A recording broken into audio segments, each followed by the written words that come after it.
Here's the team at Thoresby as they are harvesting their white onions.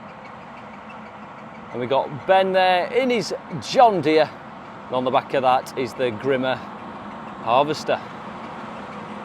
We've got Josh at the side of him, carting with the Bailey trailer on. Just come to the end of that row.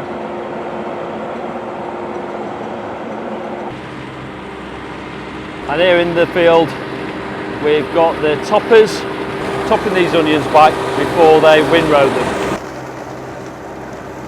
So here's Norbert coming along, and he's windrowing these red onions. They're doing reds and whites at the moment, so they've got two different stores for those. It's getting in the bed and it's lifting those onions up, popping them on top. They're going to leave them for a little bit, I imagine, out in the sunshine, just to dry a little bit on the outside before they then get harvested. And this is a trailed harvester. It's a Grimme GZ 1700 DLS. And it's been a trusty trail that they've used for a few years now.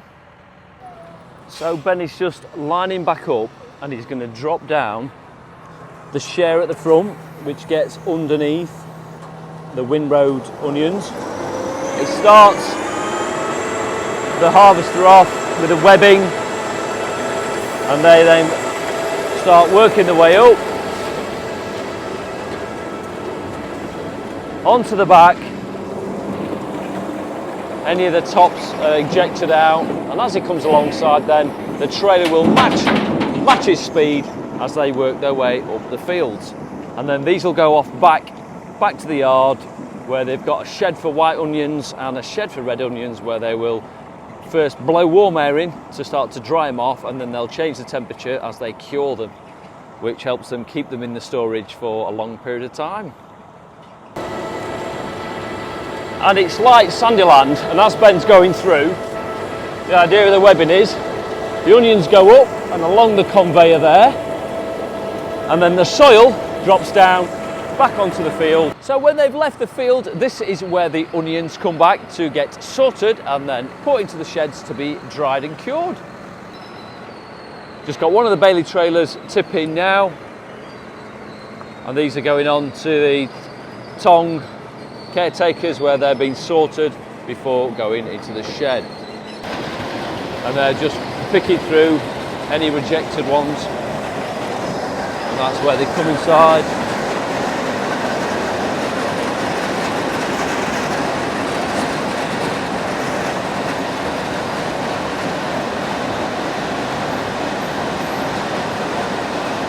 And they get distributed evenly across using the conveyor system. And I can tell you now, if you can see me very well, my eyes are absolutely stinging. It feels like I've been cutting, wow, hundreds of onions up. And the burners are on, blowing that warm air through all that crop to start to get the moisture level down before they can cure them.